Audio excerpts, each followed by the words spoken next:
Salut tout le monde, c'est Loki. Ça y est, avec toutes les vidéos qu'on a fait et tout ce que je vous ai montré jusqu'à maintenant, on sait ce que c'est Gazebo, on sait ce que c'est Ross, on a vu les briques de base que j'ai dû mettre en place pour pouvoir travailler sur mon robot. J'ai commencé à écrire quelques bouts de code, mais c'était surtout du code pour s'interfacer avec la simulation et pour simuler ce que ferait normalement du matériel comme des cartes moteurs ou des encodeurs. Je vous reparlerai de tout ça quand on réfléchira un peu à l'architecture électronique, à quelle carte on va utiliser, qui on va brancher sur quoi, etc. Mais pour l'instant, on s'est juste servi de la simulation pour faire comme si on avait un vrai robot. Et donc, on parle à la simulation comme on parlerait à nos cartes électroniques, via des topics ROS. Aujourd'hui, on va voir un concept qui est fondamental quand on fait de la robotique, c'est les boucles de contrôle, et notamment les contrôleurs PID. Alors avant d'aller dans le détail de l'implémentation, je vais quand même vous montrer 2-3 explications un peu plus haut niveau pour que vous compreniez mieux de quoi je parle. On peut résumer un robot à 3 grosses fonctionnalités qui sont mesurer son environnement, prendre des décisions et agir sur le monde. Et donc cette boucle d'interaction entre ces 3 étapes, en fait on la retrouve à plein de niveaux différents dans un robot. Il y en a pas qu'une seule, il y en a vraiment plein qui peuvent se passer en même temps ou les unes après les autres. Ça peut être assez complexe. Mais fondamentalement, c'est toujours ces 3 fonctionnalités qui sont remplies. Ce qu'il faut savoir, c'est que malgré le fait quand on regarde un robot, on a l'impression qu'il bouge de manière continue, super fluide, etc. En fait, en interne, ce qui se passe, c'est que le système est échantillonné. Qu'est-ce que c'est l'échantillonnage? C'est simplement le fait d'effectuer des actions à un intervalle régulier. On peut prendre l'exemple d'une vidéo ou d'un jeu vidéo. Vous entendez souvent parler du nombre de FPS, de frames per second, donc le nombre d'images par seconde.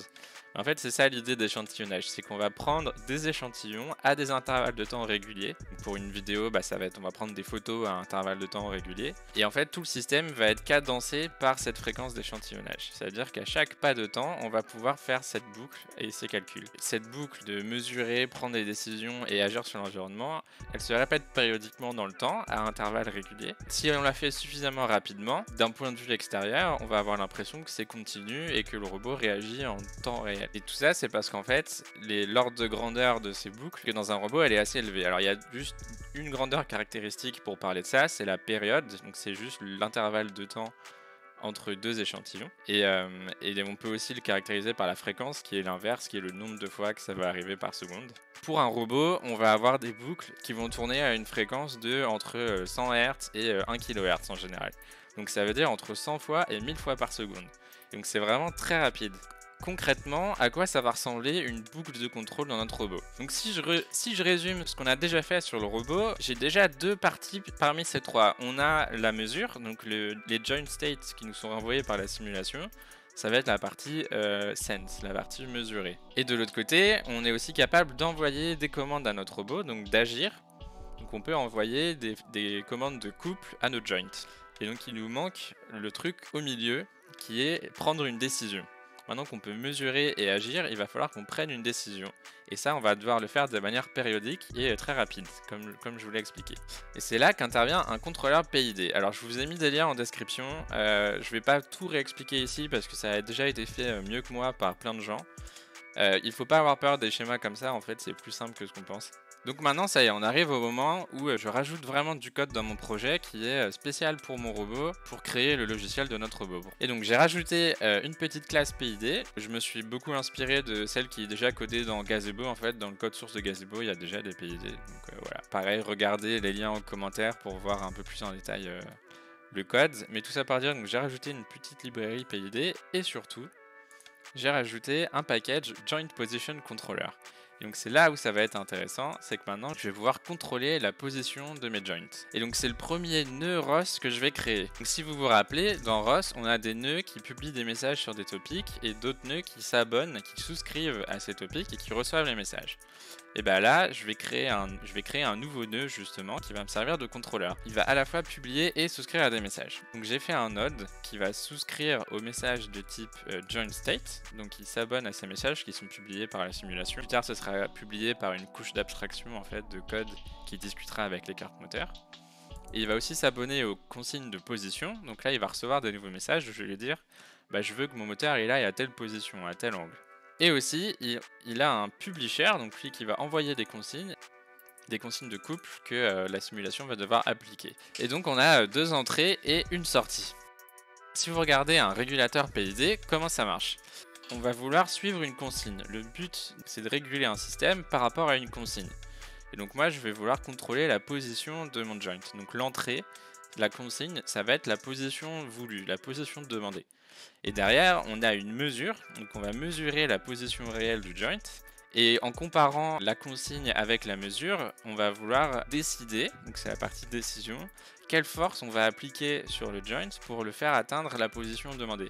La différence entre cette consigne et cette mesure, c'est ce qu'on appelle l'erreur. Et donc tout le calcul derrière, il est par rapport à cette erreur en fait. Et en fonction de l'erreur de position, on va décider quelle force on va envoyer au joint pour qu'il corrige cette erreur. Ensuite, il y a plusieurs façons de la corriger. Donc le plus simple, c'est de faire une correction proportionnelle. C'est-à-dire qu'on va juste mettre un coefficient qui va dire envoie une force qui sera proportionnelle à l'erreur. Et après, on peut aussi se baser sur les données futures et passées, en gros, donc en faisant une intégrale et une dérivée de l'erreur. Je vous ai mis des vidéos, pareil, j'explique pas plus en détail, mais je vais vous montrer en pratique. Et ce qui est important à comprendre là-dedans, c'est que du coup, un contrôleur, il va avoir des gains. C'est 3 variables qu'il va falloir paramétrer, on va régler en mode Jackie Tuning, et qui seront vraiment spécifiques à notre système. Ça va dépendre de la masse des joints, des frottements, etc. C'est vraiment spécifique au système. Et donc en fait, toute la difficulté et tout l'intérêt du truc, il est là. C'est qu'il faut régler correctement ces gains pour qu'on puisse suivre une position de manière précise. Et donc j'ai ce contrôleur. Pour l'instant, j'ai des gains qui sont vraiment tout pétés. Je les ai pas encore trop tunés. Et je vais juste vous montrer en gros comment ça marche. Pour l'instant, mes gains ils sont hard-codés, donc c'est un peu chiant. Ça veut dire que quand je veux les modifier, il faut que je recompile. Et donc en fait, comme il y a un procédé qui est un peu empirique, où il faut trouver des valeurs, c'est assez relou parce que c'est-à-dire qu'on change la valeur, on recompile, on regarde si ça marche pas, on ajuste, on recompile et ainsi de suite. Dans les prochaines vidéos, je vais essayer de me faire des outils pour pouvoir plus facilement régler ces gains et pour ne pas avoir besoin de recompiler à chaque fois, mais de mettre ces données dans un fichier qui est chargé au démarrage, etc. Sans plus attendre, je vous ai fait un magnifique overlay où on peut voir les courbes en temps réel et en même temps que le robot. Je vais publier des commandes de position sur un topic et on va voir le contrôleur suivre cette commande. Pour l'instant, mes deux PID ont une consigne de 0. Ça veut dire qu'ils sont déjà à la bonne position. Et donc maintenant, je vais changer la consigne et on va voir le contrôleur réagir. Et voilà. Donc vous voyez que j'ai modifié la consigne, j'ai mis 1 radian. Et donc derrière, on voit la consigne qui a bougé et la position mesurée qui oscille. Et donc cette oscillation, elle va dépendre des gains qu'on met sur le contrôleur. Si je remets une consigne de 0, et ben le joint redescend et il va suivre sa nouvelle consigne.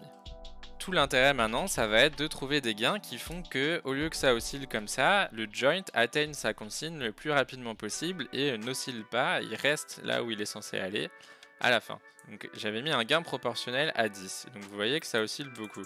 Et donc là, si je mets un gain de 1 au lieu de 10, un gain proportionnel de 1 au lieu de 10, on voit que il y a beaucoup moins d'oscillations, mais en fait on est carrément coincé, on ne met pas suffisamment de force pour atteindre la position. Vous voyez l'importance que ça va avoir de trouver les bons gains pour que le robot se comporte comme on veut. Je vais pas vous en montrer plus là-dessus, on continuera à faire ça dans les prochaines vidéos, mais je vais me faire des outils graphiques, etc. pour que j'ai pas besoin de recompiler à chaque fois que je veux modifier les gains, parce que sinon ça va me prendre masse de temps, et donc je préfère passer du temps à faire ces outils qui vont me servir là maintenant dans la simulation, mais qui vont aussi me servir quand j'aurai le vrai robot. Et donc vous comprendrez, quand je commencerai à jouer avec des vrais moteurs et que je ressortirai ces outils-là, vous vous direz « Mais il avait pensé à tout !» Donc c'est tout pour aujourd'hui, j'espère que vous avez appris des choses. Dites-moi ce que vous en avez pensé, partagez la vidéo, abonnez-vous et on se retrouve la semaine prochaine.